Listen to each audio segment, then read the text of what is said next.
제목 읽어보도록 하겠습니다. 시작. 축복과 저주의 선포. 네, 밑에도 읽어볼까요? 그리심산과 에발산. 축복이 그리심산에서 선포하고 에발산에서 저주를 선포하게 되는 그런 내용입니다. 신명기 27장 내용 보죠. 계속해서 반복해서 가나안 땅을 바라보면서 모세가 고별 설교를 하고 있습니다. 자신은 못 들어가지만 너희가 들어갔을 때 이러이러하게 하나님 말씀대로 살아야 한다. 그건 하나님을 사랑하고 이웃을 사랑하는 거고 그게 하나님의 백성다운 삶이다 하면서 그 율법에 대한 내용을 26장까지 살펴봤고요. 그리고 27장에서 이 하나님이 임재하시는 그 땅, 바로 이 에발산의 돌에다가 새기는 하나님의 말씀을 새기고 그 약속을 기억해라. 그리고 잊혀지지 않는 영원한 그런 상징성을 가지고 있었죠. 자, 에발산에서 그 돌들을 세우라고 명령하시고 실제로 나중에 여호수아가 가나안 땅을 정복하고 나서 에발산에 이제 이 명령을 실천합니다. 그 내용이 이제 여호수아서에 나오게 되는데, 자 봅시다. 에발산과 그리심산, 여기가 지금 이제 구글 그 지도로 지금 본 건데 왼쪽이 그리심산이고 오른쪽이 에발산이죠. 자, 가운데 뭐가 있어요? 이 세겜이라고 하는 지역이죠. 세겜. 이 두 산 사이에 세겜이 있고, 그리고 그리심산은 남쪽. 여기서 봤을 때 이제 서쪽이 아닙니다. 남쪽에 있고 에발산이 북쪽에 있는 거예요. 그래서 서로 이렇게 올라가는 거예요. 올라가가지고 서로 선포를 하죠. 그러면은 서로 소리가 이렇게 천연 음향 장치처럼 막 쩌렁쩌렁하게 이렇게 튕겨져 나와가지고 울리는 그런 효과를 보인다는 겁니다. 서로의 마주 보면서 이제 선포하는 내용이 오늘 나오게 되는데, 자, 이 세겜이라고 하는 지역이 창세기 12장에 보시면 아브라함이 하나님의 명령을 받아서 부르심을 받아서 원래 살던 데를 떠나가지고 세겜 땅에 도착을 하죠. 거기서 하나님이 약속을 합니다. 내가 이 땅을 너에게 자손에게 주겠다. 지금 아들도 없는데, 아들 하나도 없는데 너의 자손들에게 주겠다. 자손도 많아질 거고 땅도 줄 거다. 그래서 아브라함이 거기서 제단을 쌓고 하나님의 그 약속에 대해서 감사함을 표시하면서 예배를 드렸죠. 자, 이 장소가 바로 세겜 땅입니다. 그러니까 이 세겜이라고 하는 것은 이스라엘 백성들한테 굉장한 상징성과 의미를 가지고 있는 거죠. 우리의 조상 아브라함이 전혀 다른 메소포타미아 지역에 살고 있다가 이곳에 부름을 받아서 처음 예배드린 그 장소. 특히 그곳에서 뭘 들었어요? 하나님의 약속을 들었다는 거죠. 그리고 자신들이 지금 출애굽해가지고 가나안 땅을 향해 가고 있잖아요. 특히 이제 세겜에 도착을 했을 때는 더 특별한 겁니다. 아, 그때 아브라함에게 하신 그 약속이 지금 우리가 모여 있잖아요. 이렇게 이스라엘 백성들이 그곳에 우리가 있다고 상상을 해보는 거죠. 그러면 이 많은 사람들이 아브라함에게 하셨던, 아브라함 단 한 사람에게 하셨던 그 약속의 실현이에요. 실현된 거예요. 지금 아브라함의 예배가 지금 우리에게까지 이어져서 그곳에서 여호와 이름을 선포하며 축복과 저주도 선포하지만 제단을 쌓고 하나님께 예배를 드리게 된다는 것이죠. 자, 오늘 본문입니다. 신명기 27장에 자 11절부터 자 읽어볼까요? 시작. 모세가 그날 백성에게 명령하여 이르되 너희가 요단을 건넌 후에 시몬과 레위와 유다와 이사갈과 요셉과 베냐민은 백성을 축복하기 위하여 그리심산에 서고. 여기까지요. 자, 그리심산에서는 뭘 선포한다? 축복을 선포하는데 6지파, 이렇게 6지파 나눕니다. 네, 여기 요셉 지파 하면은 므낫세하고 에브라임 지파로 이렇게 두 가지로 나눠지니까 사실 7지파로 봐도 무방한데 결국 요셉 지파로 또 묶었을 때 이렇게 6 이렇게 서로 나눠서 올라가는 거예요. 오른쪽 그림처럼요. 에발산에서는 저주를 선포하러 루벤, 갓, 아셀, 스불론, 단, 납달리 이렇게 가고, 축복을 선포하러는 그리심산에 시므온, 레위, 유다, 이사갈, 요셉, 베냐민 이렇게 올라가는 거죠. 자, 이게 어떻게 나눈 건가? 무슨 나눈 기준이 있지 않을까 해가지고 열심히 이제 찾아봤는데, 아무래도 이제 시므온, 레위 하면은 어때요? 자기 여동생 디나가 강간을 당했을 때 굉장히 그 과도한 복수를 해서 하나님께 저주를 받았던 그런 지파이고요. 그리고 유다는 어때요? 유다는 며느리하고 이렇게 잠을 자서 자손을 이어간 그런. 근데 이제 그래도 그런 부끄러운 과거도 있지만 요셉에게 갔을 때 베냐민을 내가 볼모로 잡아두겠다 하니까 베냐민 말고 내가 대신 잡혀 있겠습니다 라고 이렇게 설득했던 그런 인물이기도 하죠. 이사갈도 이제 그 합한채라고 해가지고 당시에 이제 좀 어떤 그런 환각을 일으키는, 당시 또 미신적인 거예요. 이 합한채를 가지고 있으면 아들을 낳는다 이런 이제 미신이 있었는데, 야곱의 와이프 둘이 있잖아요. 레아하고 라헬. 근데 라헬이 아들을 못 낳아. 저기 언니는 저렇게 아들을 숭숭 낳는데 4명이나 낳는데 나 하나도 없네. 그래서 낳기를 바래가지고 이렇게 합한채를 레아의 아들이 구해왔거든요. 그러니까 레아한테 그 합한채를 나한테 팔라고 했어요. 그러면 내가 아들을 낳을 수 있을 것 같아가지고. 근데 안 주고 싶은데 대신 레아보다 라헬을 야곱이 좋아했기 때문에 맨날 야곱이랑 라헬이랑 자. 레아가 그러면 오늘 밤 야곱을 나에게 보내라. 그걸 거래 조건으로 해가지고 합한채를 받았죠. 근데 합한채를 받은 라헬은 아들 못 낳고 그날 들어간 레아가 아들을 낳습니다. 그게 이삭을 이렇게 되어 있다는 것이죠. 자, 요셉, 베냐민 이렇게 이야기가 쭉 나오면서 요셉, 베냐민 어때요? 라헬로부터 태어난 아들들. 그래서 뭔가 지역으로 나눈 거 아닌가? 실제로 뭐 지역별로 좀 차이가 있는 것 같기도 하고. 그리고 여기 보니까 어떤 구속사적인 굉장히 중요한 인물들이 여기에 지금 나온 거 아닌가 하는데, 이사갈은 그렇게 막 구속사적으로 중요한 위치를 차지하고 있지는 않기 때문에 이게 애매하다. 그리고 밑에도 루벤, 갓, 아셀, 스불론, 단, 납달리. 이게 루벤은 이제 장자이긴 하지만, 레아의 장자이긴 하지만 어때요? 그 아버지의 아내 첩을 이렇게 범해가지고 장자에서 탈락을 하게 되죠. 이제 이렇게 뭐 좀 안 좋은 과거를 갖고 있는 것 같고, 그리고 뒤에 보면은 이제 여종들의 빌하, 실바 이런 이제 여종들의 아들들이다 이렇게 해가지고 여기에 이제 저주하는데 선 거 아닌가 이렇게 생각하기도 하는데, 이게 좀 다 그렇진 않아요. 그래서 이게 나누는 게 정확히 학자들마다 막 이렇다 저런 거 아닌가 이제 그냥 추측만 할 뿐 정확히 모릅니다. 이렇게 나눠져 있다는 사실 이 정도 알고 계시면 되겠습니다. 근데 결국 반반 나눠서 올라갔고 축복을 선포하고 저주를 선포하러 이렇게 올라간 거죠. 양분으로 배치를 했습니다. 자, 여기 보시면 가운데 보이시죠? 이스라엘 여기 이제 팔레스타인 지방 여기 보면은 가운데에 뭐가 있어요? 중앙 부근에 에발산과 그리심산이 어디 있어요? 이 중간 가운데 부분에 있다는 거죠. 그리고 이 에발산 위에 서면은 아까 위에 이제 그림을 보시면 알겠지만 그리심산이 높아요, 에발산이 높아요? 딱 봐도 에발산이 더 높아요. 저주를 선포하는 산이 더 높아요. 자, 여기가 해발 940m 정도. 그리고 저 그리심산은 한 881m. 그렇게 엄청난 막 드라마틱한 차이는 아니지만 조금의 차이를 보이고 있고, 그래서 조금 더 높은 에발산에 올라가면 약속의 땅, 이 가나안 땅의 동서남북이 다 보인대요. 요단강 건너편 동쪽도, 왜냐면 여기까지 오기에 동쪽 편과 전쟁을 벌이고 차지하고 왔잖아요. 여기도 보이고, 저 위쪽에 헤르몬산 보이시죠? 저 지도에 북쪽에 헤르몬산, 그 헤르몬산도 보이고, 왼쪽에 서쪽에 뭐가 있어요? 저기 지중해요. 지중해도 보이고, 남쪽 그 유대 그 예루살렘에 있는 그쪽 지역 땅도 보이고, 한 번에 동서남북이 이렇게 널찍하게 쭉 보이는 곳이 바로 이 에발산인 거죠. 그래서 이 에발산과 여기에 가운데 약속의 땅의 중심에 서 있는, 그렇게 상징성을 가지고 있다고 봐도 무방한 가운데 있는 지역이라는 거예요. 거기서 모든 지역을 바라보면서, 모든 지역이 눈에 들어오는 그곳을 바라보면서 선포하는 거예요. 너희는 이제 하나님 말씀대로 살아야 한다라는 게 신명기의 전체적인 주제인데, 그래서 어느 지역이든 이 약속의 땅에서는 우리가 그렇게 살아야 한다라는 것을 선포하게 되는 거죠. 쩌렁쩌렁 천연 음향의 이런 효과를 발휘를 하면서 막 선포를 하는 거예요.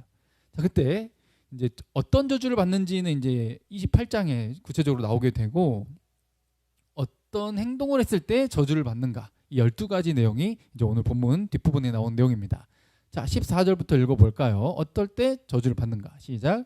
레위 사람은 큰 소리로 이스라엘 모든 사람에게 말하 이르기를 장색의 손으로 조각하였거나 부어 만든 우상은 여호와께 가증하니 그것을 만들어 은밀히 세우는 자는 저주를 받을 것이라 할 것이요 모든 백성은 응답하여 말하되 아멘 할지니라. 아멘.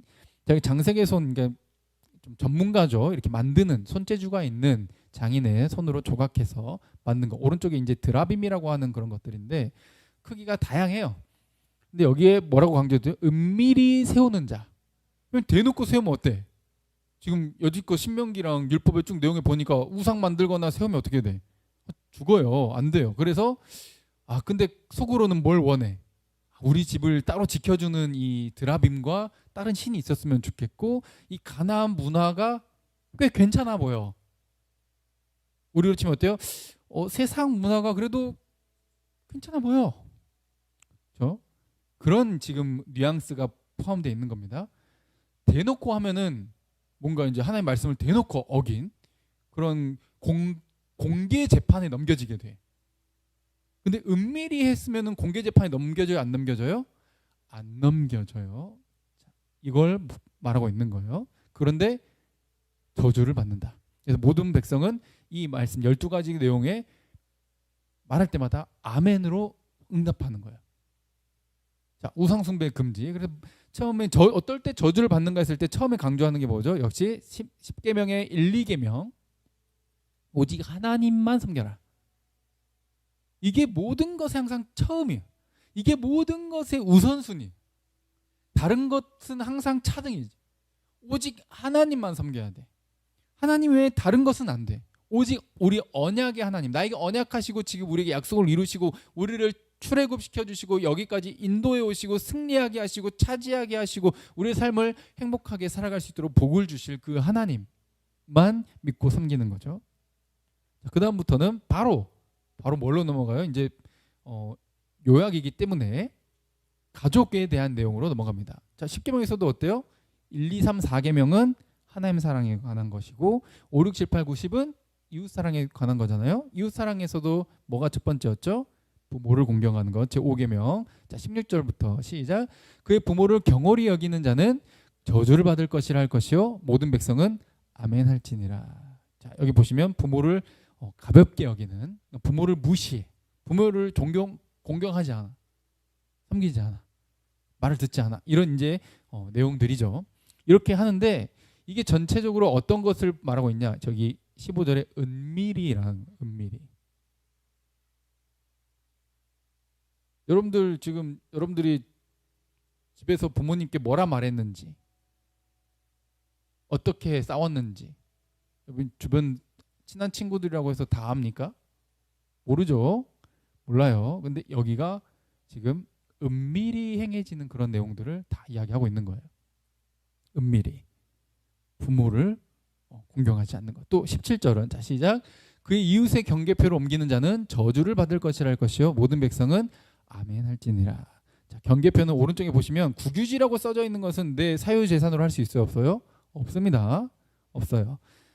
근데 저렇게 경계표를 세워요. 이스라엘 백성들은 들어가 가지고 여호수아를 통해서 하나님께서 정해주신 그 경계, 이 경계표는 뭐예요? 우리 가족 대대로, 우리 지파와 우리 종족이, 우리 가족이 대대로 살아갈 땅이에요.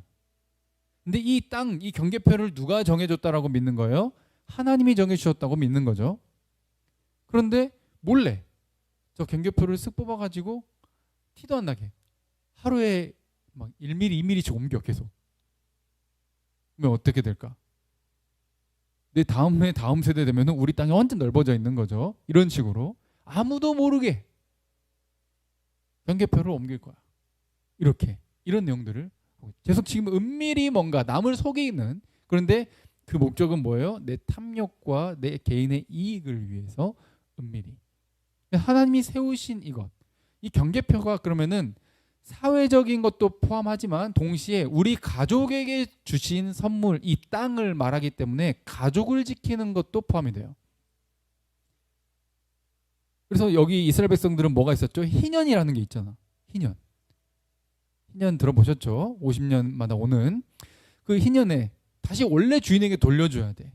원래 주인에게. 내가 가난해가지고 내가 뭔가 좀 잘못해가지고 빚을 갚을 수 없어가지고 결국 우리 가족에게 준 이 땅을 팔 수밖에 없었고 이렇게 줄 수밖에 없었지만 결국 이것을 찾아와서 원래의 그 주신 지파와 종족이 그 땅을 계속해서 소유하는 것, 하나님의 백성에게 주신 그 땅이 영원하다는 것, 그 우리에게 택함 받은 백성들이 하나님의 나라에 천국에 들어가서 살아가고 누리게 될 것이 영원할 것이라는 것을 상징하는 그 땅을 계속해서 대대손손 받아 누리기를 원하셨다는 거예요. 그러면 룻기에 보면은 엘리멜렉이 나오고, 근데 엘리멜렉이 이제 땅을 잃어버리잖아요. 그리고 팔고 다른 데 먹고 살기 위해서 이제 가는데 돌아왔어. 거기서도 힘들어가지고 이제 남편 아들 다 잃고 나오미가 돌아오잖아요. 나오미가 누구랑 돌아오죠? 룻이라고 하는 며느리랑 돌아오잖아요. 돌아와가지고 그 보아스라고 하는 남자를 만나서 보니까 먼 친척이야. 엘리멜렉의 아내인 나오미에게 뭐를 다시 돌려줘야 돼요? 그 집안에게 그 땅을 되갚아줘야 돼. 그러면 집안에 남자가 있어야 돼. 그래서 그 결혼이 그런 상징성을 가지고 있는 겁니다. 이 고엘 제도라고 하는데 우리 쭉 예전에 살펴본 적이 있죠. 그래서 이것이 하나님께서 정해준 그 땅의 경계표를 말을 하는 거예요. 이것은 가족을 지키는 것이고 가족의 사유재산을 지키는 것이고 이것은 사회적으로 이렇게 하나님께서 배분하신 정의, 사회의 정의를 또 지키는 내용이 동시에 되게 되는 것이죠. 말 끝날 때마다 뭘 하는 거예요? 서로 쩌렁쩌렁 이렇게 음향 효과를 가지고 아멘, 아멘 하면서 서로 반응을 화답을 하는 겁니다. 자, 지금 세 가지 살펴봤고, 그리고 또 이제 약자를 보호한 내용이 나오게 됩니다. 자, 18절부터 시작. 맹인에게 길을 잃게 하는 자는 저주를 받을 것이라 할 것이요 모든 백성은 아멘 할지니라. 네, 맹인, 장애를 가지고 있는 자를 어떤 행복하지 못하게 혹은 괴롭히거나 그들이 먹고 살 수 없게끔 또 방황하게 하거나 길을 잃게 한다라고 하는 것이 여러 가지 의미를 가지고 있는 거죠.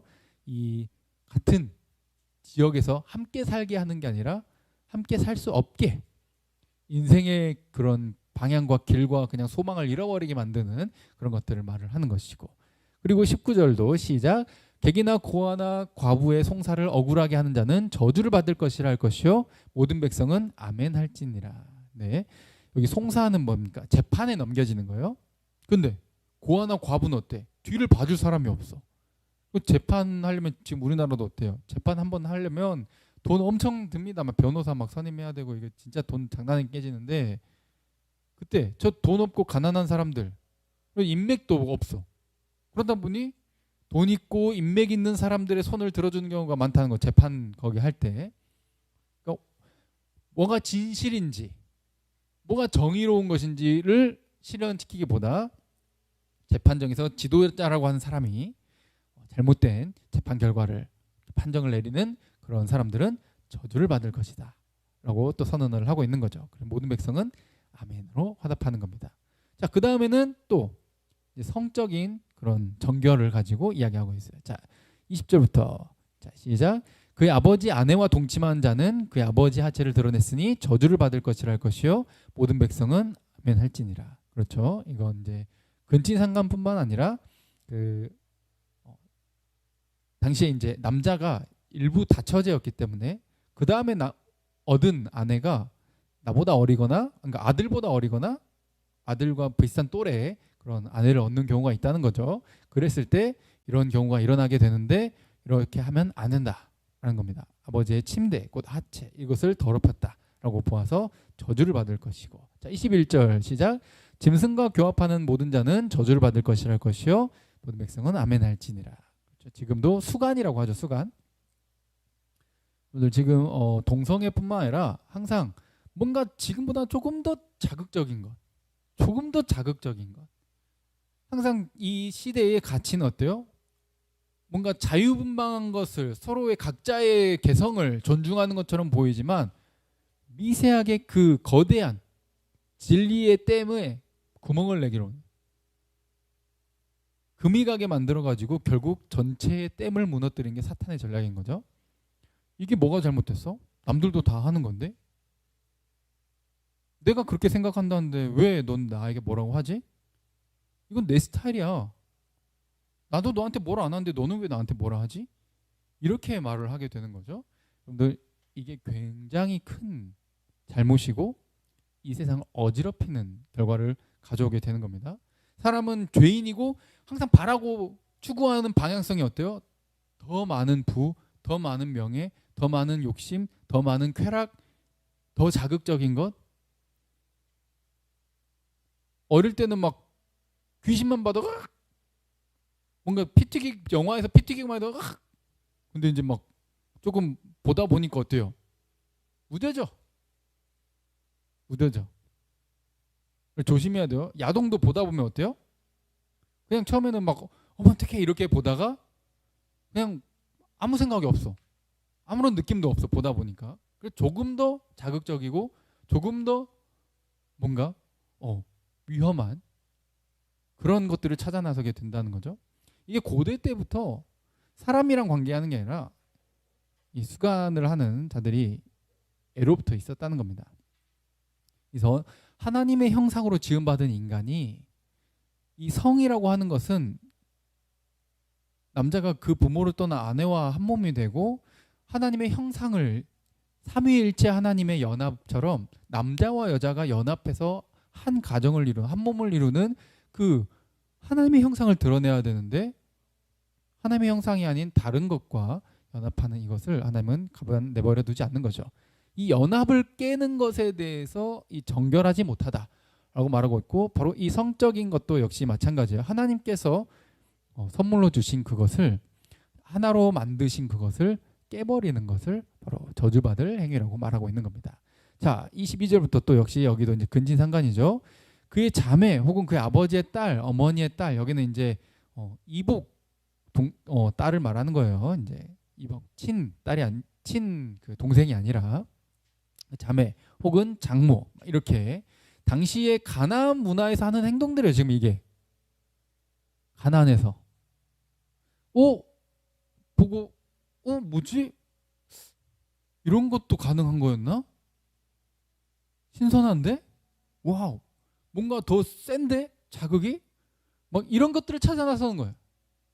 이게 가나안 문화인 거죠.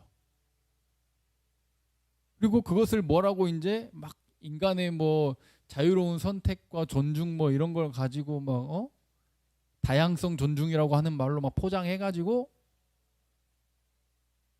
넘겨짚는 거죠. 지금이랑 똑같아요. 이런 것들을 하지 말아라. 왜냐하면 이게 하나님이 한 몸으로 만드신 그것은 가정의 기본 틀이에요. 남자와 여자가 가정을 이루고 그 가정이 건강하게 세워지는 것. 근데 이 가정을 깨버리는 거예요. 건강한 가족이 되지 못해. 그냥 뭐 짐승만도 못한 이런 동물의 세계가 돼버리는 거죠. 이런 것을 하나님은 금지하고 계시고 이게 저주받는 행동이다 라고 말하고 있고, 자, 또 마지막 부분으로 이제 가면서 24절에 시작. 그 이웃을 암살하는 자는 저주를 받을 것이라 할 것이요 모든 백성은 아멘할지니라. 25절도요. 무죄한 자를 죽이려고 뇌물을 받는 자는 저주를 받을 것이라 할 것이요 모든 백성은 아멘할지니라. 그렇죠. 이웃 사랑에 관해서 또 십계명에서 보면은 이제 살인하지 말라 했을 때 내가 뭔가 암살하도록 시키거나 혹은 25절은 암살 해달라고 돈을 받은 경우, 그렇죠? 청부살인 이렇게 받은 경우 이런 것들은 다 저주라는 거죠. 암살이란 말도 다 어때요? 이게 지금 이런 게 다 그냥 몰래 해버리면 옆집 사람도 몰라요. 몰래 해버리면 우리끼리 입 닦자.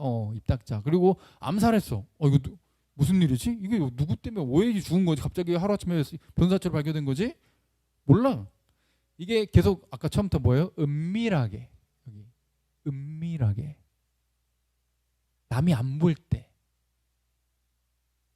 하는 이런 죄들을 의미하고 있죠. 그리고 이런 남이 안 보는 것까지 포함해서 이 모든 율법, 자 26절 시작. 이 율법의 말씀을 실행하지 아니한 자는 저주를 받을 것이라 할 것이요 모든 백성은 아멘 할지니라. 마지막 이 12번째는 이 율법의 모든 것들을 지키냐 안 지키냐, 그대로 살아내냐 안 살아내냐의 차이점을 가지고 있죠. 그래서 은밀하게 했기 때문에 아무도 모를 것이다 라고 생각하면서 막 하지만 아까 에발산 어디가 보인다고? 약속의 땅 동서남북이 다 보인다고요.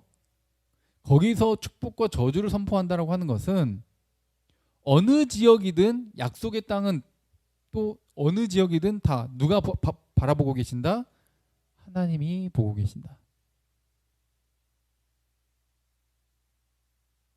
그래서 이것은 분명히 하나님이 얘네들을 노예 살던 데서 그렇게 살다가 그냥 평생 노동만 하기 싫은 것만 하고 죽어라 하다가 노예로 살고 내 자식도 노예가 되고 내 자식의 자식도 노예가 돼가지고 그렇게 영원히 살 수밖에 없었던 그런 비참한 상태에서 꺼내다가 주셨는데, 그리고 이런 땅을 차지하게 하셨는데 승리하게 하셨는데 그걸 잊어버린 거지. 이제 야 가나안 땅 들어와 버렸다. 나 구원 받아버렸네. 어머나 난 구원 받아버렸어. 그러니까 마음대로 살아야지. 나 예수님 믿어. 나 구원 받았다니까. 근데 세상 보니까 어때? 막 화려해. 멋있어. 부러워. 나도 저거 갖고 싶어. 나도 저렇게 좀 누리고 싶고 하고 싶어. 이게 뭘 잊어버린 거다? 은혜를 잃어버린 것이다. 왜 구원해 줬는지를 모르는 거예요. 하나님 닮아가라고 우리 아까 찬양했잖아요. 주님만 닮게 하시고 주님만 쫓아가게 해주세요. 이렇게 기도하는 이 마음과 방향성이 진실해야 되는데 그 방향이 아니야.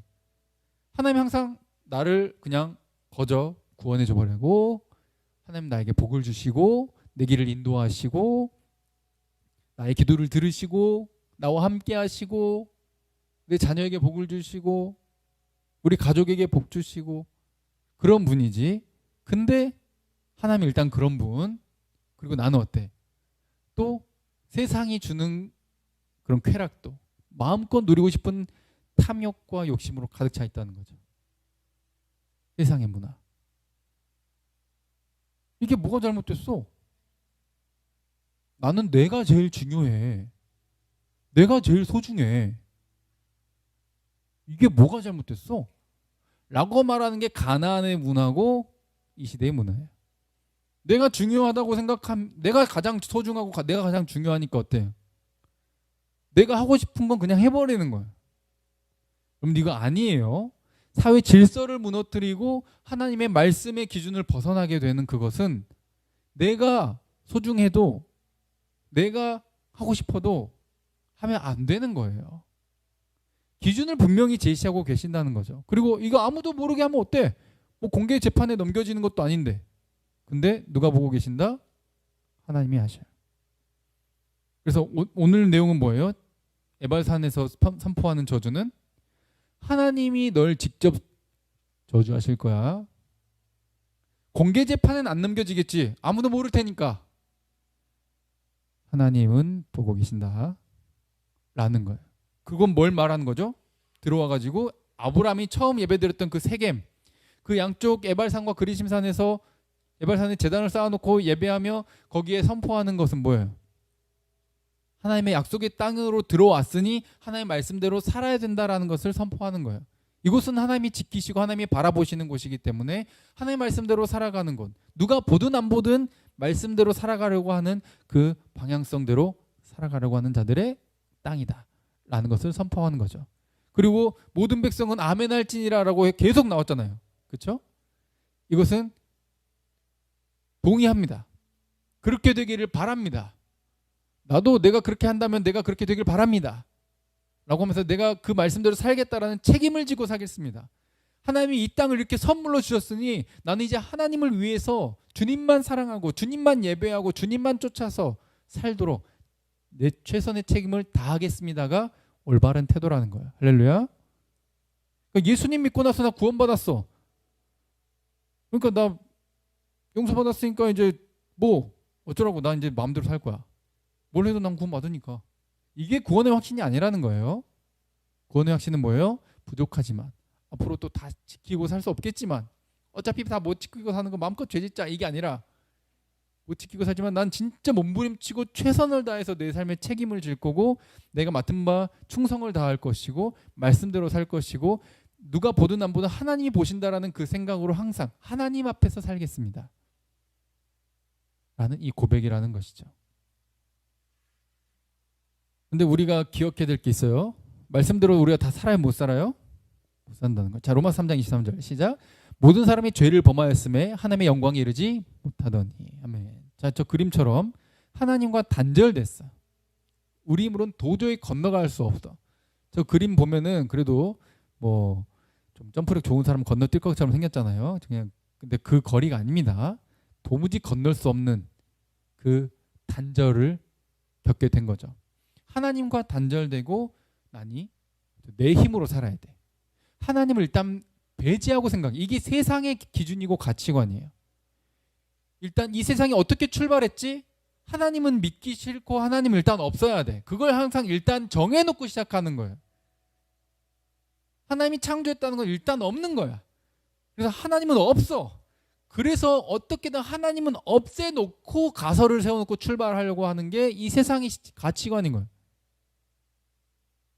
하나님 없이 어떻게든 우리의 힘으로 잘 먹고 잘 살려고 하는 게 이 세상의 가치관이고 기준이에요. 그런데 하나님과 함께 했을 때 가장 행복했던 그 에덴 동산의 모습을 회복시키고자 하셨고, 하나님과 단절을 경험해서 하나님의 배제된 우리의 삶에 직접 찾아오시는 분이 하나님이시라는 것이죠. 아무도 여기 앞에 나온 은밀하게 짓는 죄들 어때요? 나는 안 지었다 할 수 있어요? 여러분들 생각만 해도, 그 사람을 미워만 해도, 형제에 대해서 이 미련한 놈아, 심한 욕 아니에요. 이 바보야, 멍청아, 라가 하는 자마다 지옥불에 들어간다. 아무도 이 법칙에 대해, 특히 아까 맨 처음 나온 게 뭐였어요? 하나님만 섬기게, 우상 안 섬기게. 그런데 어때요? 은밀하게 아무도 모르는데, 내가 교회는 다녔고 예배는 드리고 항상 말씀과 기도로 살아가려고 하지만 어때요? 세상에 살아가다 보니까 뭔가 나가 부족한 것 같고, 내가 더 돈 많이 벌어야 될 것 같고, 그래야 내가 안 꿀릴 것 같고, 내가 살아남으려면 내 힘이 더, 내 지식이, 내 학벌이, 내 인맥이, 내 외모가 더 나아야 될 것 같은 이 가치관에 사로잡히잖아요. 첫 번째부터 못 지켜. 우상. 아무도 모르는데 겉으로 봤을 때 어때? 교회 열심히 다니고 헌금 열심히 하고 막 봉사하고. 근데 은밀히 짓는 죄. 누가 보신다? 하나님이 보고 계신다. 그래서 아무도 하나님 앞에서 나는 당당하다 할 수 없다는 겁니다. 그래서 이 여호수아가 나중에 가나안 땅을 차지하고 이 에발산에 실제로 제단을 세우고 예배를 드리잖아요. 여호수아라는 이름 보시면 여호수아가 무슨 뜻이에요? 여호와는 구원이시다. 이게 예수아, 헬라어로 예수아, 예수. 여호수아 이름이 뭐라고요? 예수. 근데 제단이 그리심산이 아니라 지금 에발산에 제단을 세우라 하잖아요. 아니 좀 기분 좋게 축복이 있는 데다 세우지 왜 에발산에다가 저주 있는 데다 세워? 우리의 제사, 우리의 산 제사, 우리 죄를 사해주는 그 피의 제사, 예수 그리스도의 십자가입니다. 할렐루야. 에발산에 제단을 세우는 거예요. 누가? 여호수아가. 실제 역사 속에서 여호수아가 저주의 그 제단에 세우는 거예요. 그 말은 뭐예요? 예수 그리스도께서 우리 대신 모든 저주를 받는 제사를 드린다 라는 상징성을 가지고 있는 것이죠. 자, 로마서 8장 1절부터 읽어볼까요? 시작. 그러므로 이제 그리스도 예수 안에 있는 자에게는 결코 정죄함이 없나니 이는 그리스도 예수 안에 있는 생명의 성령의 법이 죄와 사망의 법에서 너를 해방하였습니다. 아멘. 여호수아의 에발산 제단은 예수 그리스도의 십자가 제사에서 우리 대신 모든 저주를 다 받아버리시는, 저주를 선포했는데 누가? 예수 그리스도께서 다 받으시고 우리는 해방되는 겁니다. 저주로부터. 그러면은 지금 당시에 선포했던 것 중에 뭐만 남아? 복만 남아요. 이게 예수 안에 있는 자들에게 일어나게 되는 사건인 것이죠. 갈라디아서 3장도 읽어볼까요? 자, 시작. 그리스도께서 우리를 위하여 저주를 받은 바 되사 율법의 저주에서 우리를 속량하셨으니 기록된 바 나무에 달린 자마다 저주 아래 있는 자라 하였습니다. 이는 그리스도 예수 안에서 아브라함의 복이 이방인에게 미치게 하고 또 우리로 하여금 믿음으로 말미암아 성령의 약속을 받게 하려 함이라. 아멘. 예수님이 우리를 대신해서 저주받으시고 우리를 속량, 해방시키셨잖아요.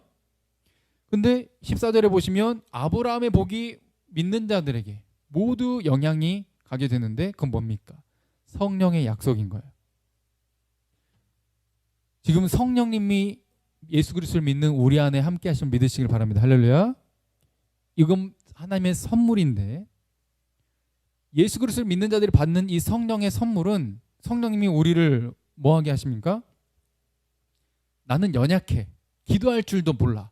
근데 말할 수 없는 탄식으로 우리를 위해서 기도하고 계시고 우리를 양심의 가책을 느끼게 하시고 이렇게 살면은 마음이 아프게 하시고 이거는 잘못된 거지 깨닫게 하시고 결국 하나님의 말씀대로 예수만 쫓아서 살아갈 수 있게 우리를 이끄시는 것, 돌 같은 내 마음을 부드럽게 만드는 것, 구약에 예언된 약속된 내 백성에게 내 영을 부어주겠다 하는 그 약속이 바로 뭐예요? 성령의 약속인 거예요. 구약은 돌판에다 새겨놨더니 얘들이 안 지켜, 못 지켜요. 그래서 이제 신약에는 어디다 새기겠다? 마음판에 새기겠다. 그게 뭘로 새기는 거예요? 성령으로 새기는 겁니다. 성령의 약속을 받는다는 것은 뭘 상징하는 거예요? 우리의 삶이 난 구원받았으니까 내 마음대로 산다가 아니라 난 구원받았으니까 구원받은 자답게 살게 하소서 성령님이 나를 이끌어 가시게끔 되는 새로운 삶인 거예요. 구약의 사람들은 우리를 예수 믿는 신약의 구원받은 사람을 굉장히 궁금해할 거예요. 야, 성령을 이 땅에서부터 안에 받아서 영원히 함께하는 것은 어떤 기분이야? 어떤 삶이야?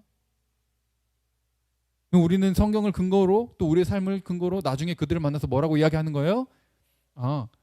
내가 죄 지으면 내 양심을 일깨워 주셔.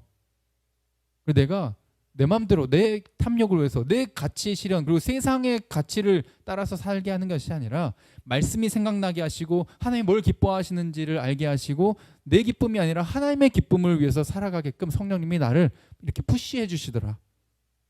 정말 참 감사한 삶이었어. 내 힘으로는 그렇게 살 수 없었을 텐데 성령님이 날 도우셨어. 예수 그리스도 믿는 자들은 믿을 때부터 그리고 믿음 이후에도 성령님이 함께 하셔서 우리를 만들어 가시고 자라가게 하시고 결국 주님의 나라에 들어가기까지 우리를 완성하시고 맙니다. 할렐루야. 이게 선물이에요. 예수 그리스도의 은혜가 얼마나 큰지 우리가 받아야만 저주를 한 번에 영원히 끝낸 이것이 얼마나 감격스러운지 아셔야 돼요. 이게 감격이 되는 사람은 말씀대로 살고 싶어져요. 하나님께 내 삶을 들여서 다 갚을 수 없겠지만 갚아가고 싶어요. 다 표현할 수 없지만 다 고백할 수 없지만 표현하고 싶고 고백하고 싶어져요. 왜? 내 모든 저주를 끝내주셨으니까.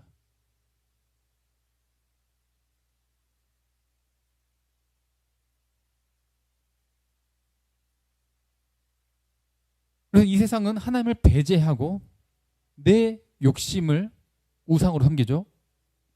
이거 몰라요. 겉으로 교회는 다니고 있지만 은밀하게 짓는 죄들 아무도 몰라요. 그런데 그걸 하나님은 알고 계신다는 거예요. 근데 진짜 예수 그리스도를 믿는 자들은 이러한 삶을 추구하지 않습니다. 이 시대 정신을 부러워하지 않아요.